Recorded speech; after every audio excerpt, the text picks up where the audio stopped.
Hello everybody and welcome to this playthrough for Rookie Division with Various Wind here for the Coastal Classic tournament here in Golf Clash the game. We're gonna play a mix of the White Cliffs and the Porthello Cove, two difficult courses, and this is going to be a tournament where we once again are not going to drop as many shots as we maybe would like. Before we take a closer look at all the videos, make sure that you do hit the thumbs up button, also subscribe to the channel and turn on the notifications. For those of you that do want to improve your game in whatever game mode in Golf Clash, we do have guides for Checkpoint Challenge, Tour Play, and for Tournament Play on patreon.com/golfclashtommy. You have the link in the description down below, and for those that do know how to scan the QR code, you can use the QR code here on the screen.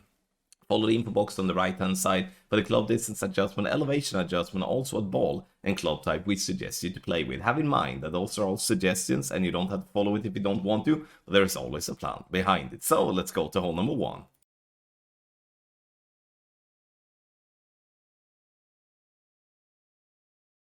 For hole number 1, which is hole number 6 of the White Cliffs, we are going to do our very best to reach over on the right hand side. The more topspin you have to use, the better it's going to be. We want to find the max line in this instance, adjust max plus 20. I'm using all the curl that I can, which is like 3/4 of a ball to the right. The idea here now is to have the side spin to help out when I'm not really having the curl.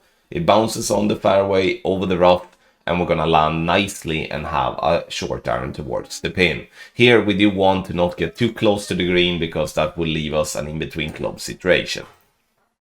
Second shot, we're going to play minus 20% elevation because this one is massively uphill. My recommendation is to have the first bounce either on the fringe or on the green, and this will allow for a more flatter bounce and also a much better ball guideline to follow. Bouncing on the fairway before that is still going to be possible, but it's just going to make it a little bit harder.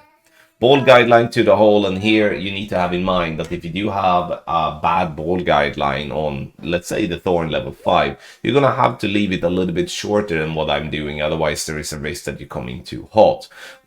Because the good thing with this type of shot is that regardless what type of ball guideline you have, the green is working in that type of way that it's showing a ball guideline regardless, which obviously is super helpful trying to dial in this shot from distance. Bounce on the fringe, rolls up, coming in a little bit hot, but we're dropping it for an eagle.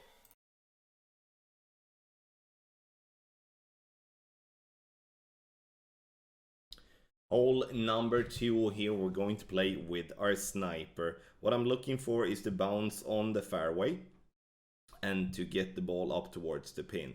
I'm using a Kingmaker here to reduce the wind as much as possible. You can see here as well that the backspin wise, I'm leaving the ball guideline short to compensate for the extended ball guideline that I'm going to have in tailwind. Playing with a power 3 ball though in tailwind is going to put us very close to our min line after we have made our adjustment, but not to be alarmed of, it's going to be just fine.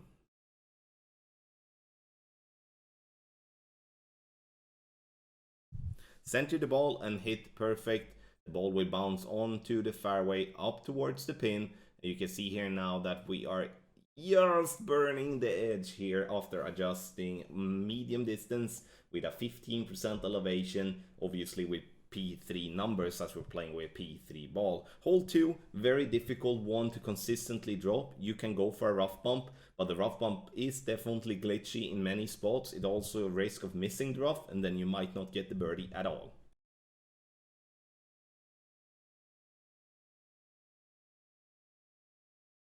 For hole number 3, I would strongly advise you to use as minimum a power 2 ball. And the reason I say minimum power 2 ball is because I do want to have the 3 left spin also. So it's either a Katana or a Kingmaker in my opinion. Using Kingmaker gives you a little bit more power and will then allow you to play with less topspin when it comes to the drive. The idea here is to play directly over to the island on the right using a max plus 10 adjustment. The goal here is to get the ball to be as close to the rough line at the top without taking any unnecessary risks and rolling into the rough or sand. When it comes to the second shot, we are going to play with the sniper. we are going to get the ball guideline to the hole and going to try to find a sticky spot. Now Matteo makes an appearance here as well. 2.5 left spin, ball guideline slightly short because we're going to have a pretty decent rollout here. No elevation, and we are using an adjustment here.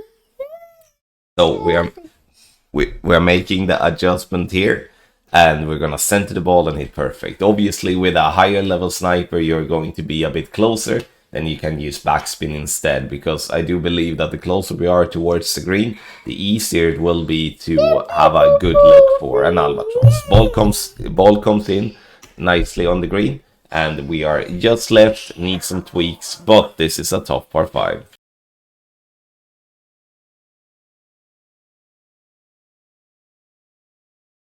Hole number 8. The important part with this shot is to try to not roll down into the rough. And that's harder than what it looks, or like it actually harder. So you can see here how much rough it is and sand, how close it is, and also that the green slopes right and to the right side of the green and to the left as well. And here we're going to play an NMT, so don't touch the target until it's time to adjust the rings. Ball guideline approximately 3 green squares short of the hole, because otherwise there is a big risk that we come in too hot, especially when it comes to having tailwind here. So let's center the ball and hit perfect. Now, obviously, the goal is a hole-in-one, but if we're not getting the hole-in-one, it's not the end of the world. You can see here that we're rolling, and even though we're missing the hole here, it still will stay on the back, and we can get ourselves a nice and sweet birdie from here.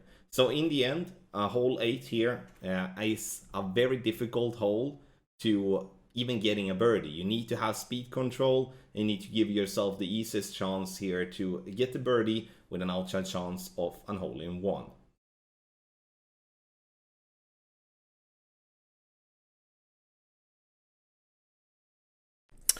On hole number 5, we are going to play the Porthello Cove hole number 9, one of the tougher par 5s that we do have in the game. So what we're going to do is to either go left hand side or we're going to play on the right. It depends on the wind. If you do have a tailwind, push on the left. If you do have a crosswind or a headwind, or you just not feel confident with going on the left, then we are going on the right. The idea here is to get this ball to stop in time before it catches the massive downslope, and then that's going to be a pretty big issue for us. I'm using a Kingmaker here. I would recommend that if you have the possibility to play with a power 4 or 5 ball, use that instead, because that would just help you on the second shot. You see we bounce on the fairway up here, and we're making sure with the backspin that we're stopping in time before the bunker. On the second shot, I'm gonna play this one purely for an eagle. I'm using all the top spin that I can together with the 3 left spin. So I'm backing up here now. I'm gonna leave the second bounce just by the edge of the rough line, because my plan here is actually bounce into the rough to then roll out. Why do I do that? It's because especially with this type of wind, we are going to struggle massively in terms of getting this ball to actually attack the pin. So we are playing this one purely for an eagle, and we're doing so by clipping the rough with the second bounce to then roll out. You can see here like that, it bounces and then it roll out, and we do have a very simple wedge to lock in the eagle. Obviously no chance for an albatross, but I mean this is such a tough one, and it would require a big boy clubs and ball if you're gonna give yourself a solid opportunity here on hole number 5.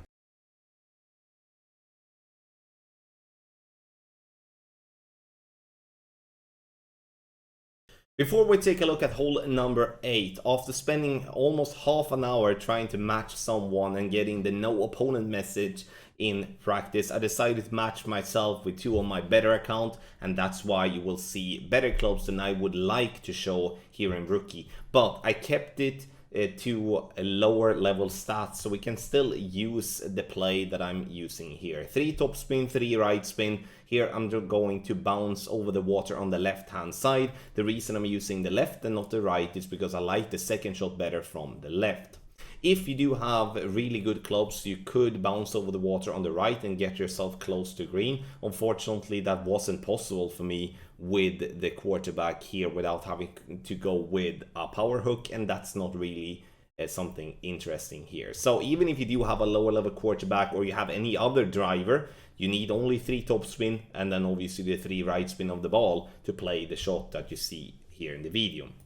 The second shot you can play with whatever short iron. The only difference obviously by having a better club like I'm having here in the video is that the ball guideline shows all the way, and that obviously makes a shot like this so much easier. And that's, you know, you've heard me so many times when doing videos for Rookie Division that if we're having a ball guideline, then we would be dropping more shots because we can use that as a reference. So using 1 right spin, trying to find a flat spot on the green, using 10% elevation, true club distance. And once again, you don't have to play this shot.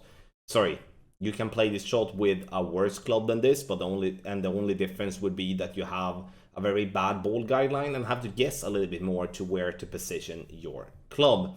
Bounces on the green up towards the pin, and we're dropping an eagle here on hole 7. On hole 7 of the Porthello Cove, which is obviously, again, not maybe with the clubs that I wanted to show, but I wanted to at least show something here because I didn't want to wait longer than I did for hole 7, Porthello Cove.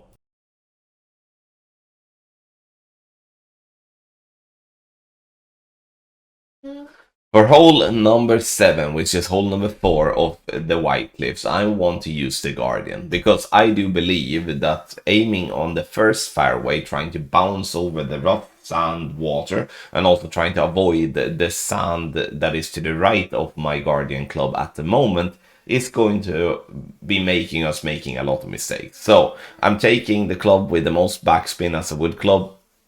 Using all the backspin and some right spin. I'm using a Marlin as well to avoid going in between clubs. Max plus 30, we're going to have to adjust a lot because it's going to be massively downhill. And that's also what makes this par 3 being one of the tougher there is in the game, at least from a consistency perspective.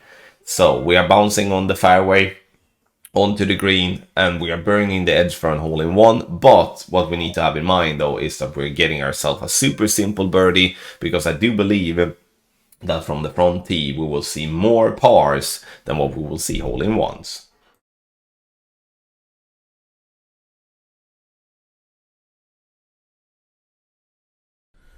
On hole number 8, this is a par 3 where you will, par 4 where you will benefit massively if you do have a lot of curl on your club. If you don't have that, then you're gonna have a problem. So what we're going to do here now is to get our ball down the right hand side here to get as far down as possible. So what I'm doing, I'm putting my target almost to max, favoring obviously being on the right side. And now we are going to adjust max plus 10. And we are doing all the curl to the right, and I'm doing circle drop over power. So the idea here now is to cut the corner using all the side spin that we can together with the little amount of topspin that we're having. Obviously more topspin, the better it's going to be. But now we're putting ourselves in a position where we're going to have a short iron or a long iron to pin with not that much downhill elevation. Because if you're going to play on the left hand side here, you will most likely put yourself in a spot where you're going to have such a downhill elevation that it's going to be such a difficult shot to attack the pin from distance. On the second shot, you can see here now that we either have a long iron or a short iron. So in this instance, we are going to have to look for a spot where, I mean, we can go for a rough bump here, but we don't really have the topspin needed, way more topspin to do so. So I decide to go with side spin, and I'm gonna go with backspin. The reason for the side spin is to allow it to start further back. Obviously with a thorn that do not have a fully developed ball guideline, it's gonna be a lot of guesswork. This is gonna be an elevation that is plus 20. and we're gonna play true club distance. So here in this instance, we're playing very close to max line. Center the ball, hit perfect, and you should be around the hole. Obviously, the better short iron you have, meaning the better ball guideline you have, the easier it's going to be for you to attack this pin from distance. And in a worst case scenario, you're putting yourself like that, and you're gonna have a tap in putt for the birdie.